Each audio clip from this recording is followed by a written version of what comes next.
Terus wis wanen itu cara pengiran yo poin. Ada hadis Allah itu malu nyiksa orang sing wis wanen. Oh itu cara agama poin, tapi cara negara kan ndak. Terus Allah itu seneng wong fakir sing lemu. Mergo wis rido mbek kodok-kodok iku ya poin. Lha itu gurunya Imam Syafi'i itu lemu. Nyata nih, kula terang nih masalah ini diapal mawon teng ati al-arif billah asir, al-arif billah asir. Orang yang makrifat kepada Allah atau makrifatu itu menjadikan dia ditawan. Ditawan maknanya marbutun apa? Bihubbi. Dia terikat atau terpenjarakan. Asir itu terpenjarakan oleh cintanya. Kula akhir-akhir ini sering neliti ya, fungsi maknawi mbek lafzi di semua ayat Quran, ya, di semua ayat Quran. Misalnya nyata. Orang itu misalnya dulu sering maksiat, kemudian oleh fikih ditata, orang tukang maksiat itu ditawan itu orang Indonesia gitu di penjara, misalnya maling, bajingan ya, itu kalau di penjara kan terus gak iso maling meneh, terus gak iso bajingan meneh, mesti di penjara, di borgol atau di sel. Kemudian itu nyata tapi fisik, fisik. Dia mungkin tetap bisa koordinasi anak buahnya lewat penjara kalau dijenguk atau apa, sehingga banyaklah pengedaran narkoba sampai penjara karena yang di penjara hanya fisik. Kemudian ada penjara maknawi ini ruang. Penjara maknawi itu misalnya begini. Ada orang itu sering kecewa dengan istrinya atau dengan anaknya, tapi ya di situ-situ saja. Misalnya yang naruhan kata sekolah ya tetap di seputar naruhan saja. Kalau orang berduaan ya di sekitar berduaan saja. Mungkin kalau dia tokoh nasional ya kita kritik Indonesia dari bangsanya pemalas, orangnya agak dinamis kayak Singapura. Dia ya agak kemana-mana tetap di Indonesia. Artinya apa? Ini peringatan gikulah jenengan. Mahabbah maknawiyah ini yang penting ditanamkan ulama. Kalau orang mencintai Allah dan Rasul, mencintai Quran, mencintai santri, mencintai kebenaran, meskipun dia agak dipenjara secara fisik, pasti dia ini akan terpenjara secara maknawi, pasti tidak kemana-mana. Pasti apa? Tidak kemana-mana. Jadi misalnya gue senang bojomu, ya tetap di seputar situ. Soal orang beli ben wayo nomor loro, pokoknya gak jauh-jauh di situ. Dan ini penting kalau pengen ngembang noteng jenengan. Jadi yang diwajibkan oleh ulama adalah kita mencintai Allah dan Rasul. Karena kalau cinta itu pasti di seputar kolongan situ, tidak kemana-mana. Ya, kalau kita mencintai Allah, mencintai hukumnya Allah, pasti di kolom itu, tidak kemana-mana. Meskipun kita tidak dipenjara secara fisik, tapi akan dipenjara secara maknawi. Akan dipenjara secara apa? Maknawi. Maknawi itu tadi, fisiknya kita bebas, tapi agak kemana-mana karena diikat oleh mahabbatullah wa mahabbatullah Rasul. Ini disebut nama al-arif billah nama. Asirun, dia marbutun dan jancang dihubungi klan seneng neng Allah.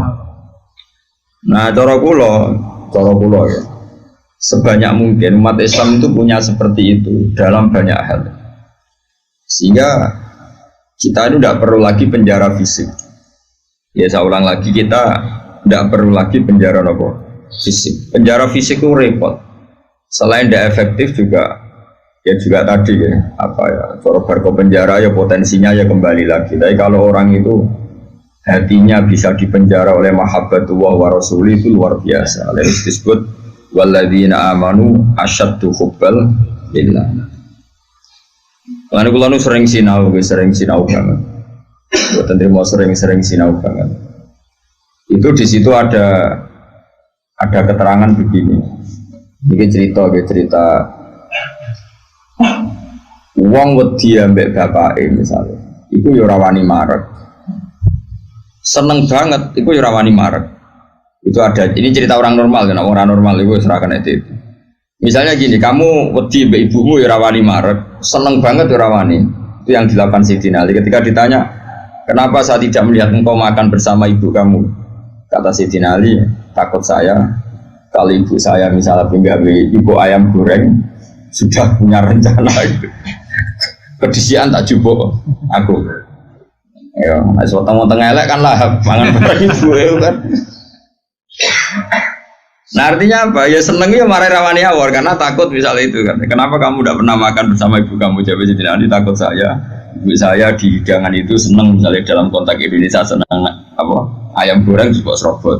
wes putus asa. Akhirnya milih tempe, lo tekan tempe kok serobot bisa. Sehingga masyhur tuh makalah Indonesia itu tidak pernah makan bersama. Sama mungkin orang tertentu yang menyintai gurunya itu tidak berani bareng karena takut ganggu, takut macam-macam, saat pemandangan macam-macam. Nah, jadi orang itu cara seneng dan cara itu mirip-mirip. Itu kata Imam Ghazali karena khauf dan roja itu mirip-mirip. Nah, sama gue misalnya seneng cawe itu seneng bojomu lagi asik maca mbak lipstik ya mbok lambine anyar. Apike kowe iku ora moro-moro mesti ke ganti. Bojomu nak awake ayu seneng ya seneng wae ora awake ayu. Tapi nak kowe seneng kan mesum ben ngeloni. Nah itu kan dunia yang berbeda. Bojo lagi seneng lambi anyar diganggu malah mbek kowe mbok coplok iku gak fair. Lha nak kowe seneng tenan. Yo duwi, maksudnya duwi ben nikmati nganggo lipstik, nikmati nganggo lambi anyar, pamer mbek kancan. Malah kok parani kene haram. Artinya wong iki bakas wong normal ya. Jadi wong seneng ambek wong gedhe padha-padha menghindar sebetulnya. Apa? Menghindar. Kalau orang normal itu ora ukuran ya, ora ukuran. Orang normal iya ya angel ya. Nah, sehingga kenapa ada wali ditanya, kapan kamu menikmati Allah? Jawabnya dia dulu, ketika saya menjauh dari Allah. Bukan menjauh dengan makna orang fasik itu enggak. Dia menghindari sesuatu yang terkait Allah karena malu kalau ganggu. Makanya saya pernah cerita di ngaji ini, ada wali yang dia jadi wali karena sholat di shaf awal. Dia malu kalau dipanggil Allah kok tidak yang terdepan, sehingga dia sholatnya shaf awal terus. Ketika dia merasa wali paling elit karena yang amal seperti itu, ternyata diberitahu sama Allah kalau wali yang kelasnya dia itu yang sholat di pagar masjid, bahkan di luarnya. Ketika yang di situ, kenapa kamu wali juga udah sholat di belakang? Jawabnya, aku ibu izin. Terus aku akeh awak kurang bener kok ngarep, sawangane kok paling bener. Ini kan tapi aja tiru lho, kok guri. Ora usah mbok tiru kelakuane wis ngono. Jadi nek kok guri kan gak karena wali tadi, pancen pemalas no. Iku wis ora wali. Umpama niru-niru ya wis gawe, gak ora asli. Maksudnya sing wali asli sing tak critakno iku. Nek niru-niru kan wis gawe, iku wis gak sah cara wis. Terus plagiat cara ning kampus wis. Lah idene wong iya mbok bajak ya.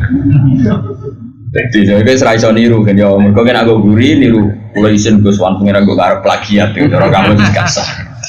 Tapi dulu ada wali itu malah justru seperti itu. Makanya ini kan pelajaran bagi saya jenengan. Jadi yang penting kita ini sebanyak mungkin menciptakan penjara manawi. Kalau itu sukses itu umat Islam luar biasa. Wanu ngerasa, makanya saya ulang lagi saya itu berhubung yang sekolah kurikulum sudah banyak, yang bikin yayasan formal sudah banyak, yang ingin alim, ingin doktor tafsir fikih banyak, yang ingin punya gelar dalam disiplin ilmu tertentu banyak. Saya itu ingin ada yang selalu tetap seperti saya. Karena kelemahannya sistem kurikulum atau gelar resmi, tentu kebaikannya juga banyak. Saya ulang lagi, kebaikannya juga banyak. Tapi masalahnya adalah ini terfisikkan, agama terfisikkan. Saya beri contoh gini, ini yang nyata, bukan jari. Saya punya teman, dia cara berpikir, Gus kita harus bikin kurikulum. Karena kalau kita tidak punya doktor fikih atau doktor tafsir atau doktor ahli sunnah pokoknya. Lalu nanti yang jabat di Kemenak itu orang-orang Wahabi atau Salafi Wahabi, nanti ya kebijakan Indonesia diarahkan Salafi Wahabi. Jadi lama-lama kayak Wali Songo itu tidak dikatakan pusat sejarah tapi pusat kemusyrikan. Karena rombongan Wali Songo ini rombongan kemusyrikan. Nggak ketuanya ya ketua. Jadi nanti mereka. Nah, tapi kalau yang megang di departemen itu orang-orang Sunni kan mesti diarahkan ke Sunni juga. Oke itu baik sekali. Tapi saya bilang gini, secara matematika bisa dihitung. Lembaga kenegaraan departemen Kemenak lah dalam konteks kita karena santri misalnya Kemenak itu hanya berapa juga paling yang ngurusi haji, ngurusi ini itu, ngurusi pernikahan, ngurusi pengadilan agama, lembaganya itu bisa dihitung, taruh saja 10 terus jumlah yang ditangani hanya berapa kasus. Bandingkan kalau kita, saya ulang, tapi ini tetap penting, saya ulang lagi tetap penting, ada teman-teman kita di situ dan tentu syaratnya yang punya gelar. Kan nggak mungkin kayak ngelamar jadi dirjen haji terus jeneng sapa Ruhin. Karir sabar fakir suwi itu ya prestasi.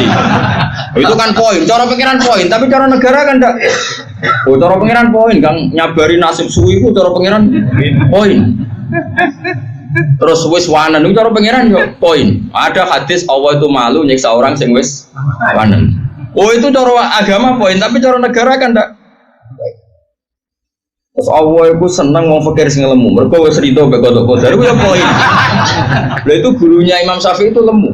Makanya kan Imam Syafi'i jarang ono wali sebabnya lemu kecuali Abdul Hasan As-Syaibani. Itu dekne dadi wali mergo lemu. Gua bertak sange ridane mbek Allah mangan. Ngertak kok mangan terus. Ora ono wong warak saka rahmate pangeran. Kowe mangan kok leren, berarti kowe nganggep ngakhiri rahmati Allah. Tapi nek ora iso leren. Ya jadi wali, jalur itu pun bisa jadi wali. Tapi ojo kawe loh, ini kan sekawe. Orang partner ini sekawe, yang berbar ini sekawe, wis plagian, no? Tadi kau lah, wis niru serau lah, gak keren, no? Terus sekarang kita hitung, ruang ini, ini nyata ya, dan saya sering ya berdebat seperti ini atau mikir seperti ini, karena saya ketemu berbagai pihak, ya tentu yang baik, yang punya mental ad-dinu an-nasiha, ya punya mental nasihat. Nasihat itu iradatul khairi nabo lil selalu berkeinginan baik untuk yang lain. Lalu ada kiai-kiai kultural kayak Pondok Sarang, Lirboyo, Sidogiri, pondok-pondok besar. Ini kan nggak ada gelar. Tapi setiap di pondok itu diajari madzhab ahli sunnah wal jamaah. Ono sing kerja temangsang yang pedalaman Kalimantan, ono sing bisnis bongkar buang nganti tuwek melarat, ono sing sugih mergo diorder dari guru privat, ono sing juga mergo dikultusno dukun nak ndonga mandi, macam-macam. Nah ini kan dari berbagai lini, ono kabeh. Ono diarani wali, terus rambutnya gondrong, geng, macam-macam lah. Terus wong yakini nak rambutnya ra kena dipotong, terus adol godri yo larang macam-macam lah. Pokoke macam-macam jenisnya macam-macam. Sing sowan yo macam-macam. Pejabat kepentok pangkat sowan. Ono sing suwantok njuk ngombe, ono sing njuk godri, ono sing njuk donga. Kula nak maca piyambak abot iki kula sangoni wong jenengan semoco, macam-macam lah. Wong sugih ora ngajar kiai di order. Akhir kon maca dhewe mboten saged iki. Kula tok salam templek jenengan semoco. Kiai ne wong dhuwit ku ya penting. Iku yo pinter dhuwit ditampa terus ngombeni banyu didongani kon ngombe. Wong percaya yakin ya lalah manci. Macam-macam. Tapi ini nangani ribuan orang, mungkin jutaan orang, dan karena yang nangani ini orang-orang ahli sunnah, maka mereka akan mengembangkan madzhab apa? Ahli sunnah. Saya itu berkali-kali cerita di mana-mana. Saya itu punya teman dulu sekolah itu goblok era karuan, terus melarat goblok keriting. Woi, ora tau munggah kan sekolah. Wireng pisan, lumayan kue putar. Irang. Itu sekolah ora tau munggah. Serangane jaduk bocah. Pokoknya seneng jaduk. Dia itu kerja di pedalaman Kalimantan. Kerja betul, dulu juga ada HP, dia punyanya surat. Terus kalau niku teng pedalaman Kalimantan, niku tiang-tiang takjak Jumatan, takjak sholat zuhur, dia eling sisa-sisa fikih eling. Kalau dalam madzhab Syafi'i, orang yang tidak mustautin itu kan tidak wajib Jumatan. Dan kalau jumlahnya tidak 40, tidak usah Jumatan, hanya sholat apa? Zuhur. Masih ingat ya orang goblok banget, mondok suwi, mondoknya bareng pulau. Akhirnya singkat cerita, tiap neng pedalaman Kalimantan itu dia gaya musola ke bekas-bekas kayu. Ya terus kalau Jumat mereka jadur gak gelem. Padahal nggak 40 juga tidak mustautin penduduk yang punya kampung. Alasannya mau ngomong awam, Pak, wong Jumat kok duhur. Terus ini tak aku, Gus apa boleh duhur? Apa boleh apa? Jumatan, tak jawab boleh. Seperti kalau madzhab lah seperti Jumatan. Singkat cerita. Dia tersiksa, ini cerita di penjara ya, karena dia orang soleh dan dia nganggap itu sholat penting. Bukan sekedar sholat penting, juga penting mengajak orang lain sholat. Wes kere temangsang yang tengah alas, ijek buruannya polisi, zaman ijek jenenge ilegal loge. Ya tetap nganak nomu sholat. Juga komunitas sholat, mahabbah yang Allah dan Rasul. Tapi kalau kita membiasakan anak, com gue sekolah IAIN, com gue sekolah Aliyah. Ben kok iso ning Al-Azhar, ben iso ning Umil Qura, kok kowe LC terus payu ning departemen. Kowe nak dong mimpin agama bentuk gaji. dalile fid dunya hasanah wa fil akhirati hasanah. Nah, tapi problem yang jenis ini adalah ketika negara nak menggunakan, dia akan putus asa. Ketika yayasan besar nak menggunakan, dia akan putus asa. Mengalor ngidul go ijazah. Sesuai golek dukono ning gone wong sing ra digelar. Nah, ini kan sama-sama problem. Artinya kita sebagai ulama harus beda. Meskipun kita saling mengakui tapi harus beda. Terus ada lagi teman saya, dia hidup di Sulawesi. Dia sama kerja di Kayunan. Itu kalau mau cari masjid itu 4 jam. 4 jam dari dia di tempat kayu tadi. Mau masjid jam 11, masjidnya cek kuncinan. Akhirnya dibuka-buka dewe, disapo-sapo di seadan. Ini sing lucu gini, memang soleh gak. Sing sitok itu alumni sarang, ketemu alumni Lirboyo. Ono grupnya ketemu alumni Tegalrejo. Ini orang-orang yang nasibnya itu gak jelas, tapi dibawa, ini betul nyata, dibawa oleh agamanya ketemu di titik masjid. Kamu kok eling Jumatan. Jadi kamu ngene-ngene tau mondok, berang tahun, 4 tahun. Lah kok trimo dadi ngene, bisa ngaji ra tenangan. Macam-macam lah. Akhirnya di masjid itu ketemu sekian alumni pondok besar. Cocokan nasib, cocokan ibadah, cocokan macam-macam. Jajal sampean. Saya itu pernah ke PJTKI. Itu di Jakarta. Itu kebetulan kakak saya itu pas ke situ saya diajak, ada teman saya. Suwandri orang wong jenenge Hamid. Gus, kamu kenal orang ini? Namanya Hamid. Ini dulu mondok di sini. Mesti katanya kenal jenengan. Tak tahu, Mit. Kowe ora kerja ning Arab Saudi gak? Apa ning Korea? Ya? Apa yang terjadi setelah dia di Korea? Warjon dia niatis gak niat dakwah, gak niat dadi kiai. Wong kuwapo jenenge melarat wis kuwapo terus. Oh wis ra terlintas sampai kiai. Pokoke ning Korea kuwapo jenenge makhluk melarat tuh kuwapo dan pokoke pengen menghilangkan kemelaratan ini. Lah ora ning Arab. Akeh Gus ning Arab. Ketemu kanca-kanca isin mergo tenan. Aku bisa tau ngaji je. Motif. Dulu baru ning Korea iku ora nganti sugih. Terus dia masjid, komunitas majelis taklim. Ya mereka dia dipenjara oleh amari pangeran, oleh perintah pangeran. Nak urip iku kudu apik lan aja uang. Akhirnya sing niati keduyan menghilangkan kefikiran, akhirnya menghilangkan kesesatan. Dia masjid ya, dia sukses dari dia. Ngajak uang. Orang sekarang tahu semua di Korea itu sekarang banyak masjid. Itu diantara dulu awal-awalnya alumni pondok pedotan. Penting yang pedotan. Mereka nak sira pedotan dadi ketua MUI malah. Dadi ora iso dakwah model ngene ora iso. Jadi juri MTQ ora iso dakwah model. Makanya Allah menyiapkan santri-santri pedotan itu akeh. Lalu jogeman ngecap santri pedotan ini disiapkan. Mereka nak sira pedotan ketua MUI, juri musabaqah, ora ngarah dakwah ngene-ngene iki. Malah untuk duit, tukokno tiket gratis, dinepno ning ya apa yang murid-murid bagomu, tapi gak sekeren sing heroik gini. Cara poinnya ning ngarepe Allah ya tuntas musuh sing ngene iki. Nah ikhlas lho ya. Kecuali ora ikhlas, dekne ngono iku kegiatan nglakokno fakire. Ya gak ono wong dakwah jare timbang omah tengok-tengok atau dakwah wae perkara nek. Tapi lumayan lah.